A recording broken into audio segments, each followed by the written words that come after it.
عالمی خبر رساں ادارے کے مطابق چین کی فوجی مشقوں سے تائیوان کے ساتھ کشیدگی میں اضافہ ہو گیا اور دونوں ممالک نے ایک دوسرے پر سخت الزامات عائد کیے۔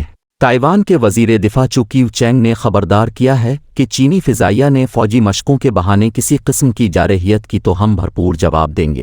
تائیوان کے وزیر دفاع نے مزید بتایا کہ گزشتہ روز 27 چینی لڑاکا طیارے فوجی مشقوں کے نام پر ہماری فضائی حدود میں داخل ہوئے، جس پر ملک کی فضائیہ کو متحرک کیا گیا ہے۔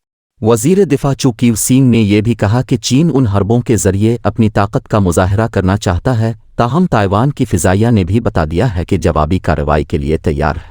خیال رہے کہ چین کے 18 لڑاکا اور 5 جوہری صلاحیت کے حامل H-6 بمبار طیاروں نے تائیوان کی فضائی دفاعی شناختی زون ADIZ کے انتہائی قریب فوجی مشقیں کیں، جن میں مجموعی طور پر 27 طیارے شامل تھے۔ سرحدوں پر بڑھتی کشیدگی اور جنگ کے خطرات سے پارلیمنٹ کو آگاہ کرتے ہوئے وزیر دفاع نے کہا کہ چین کی جارحیت کا جواب دینے کی صلاحیت رکھتے ہیں۔ ہم نے چینی طیاروں کو خبردار کرنے کے لیے جنگی طیارے بھی بھیجے اور دفاعی فضا نظام بھی تعینات کیا گیا ہے۔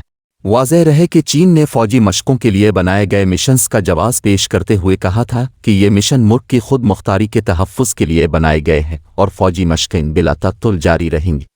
ایسی مزید معلوماتی ویڈیوز دیکھنے کے لیے ہمارے چینل سچ پوائنٹ کو سبسکرائب کریں۔ شکریہ۔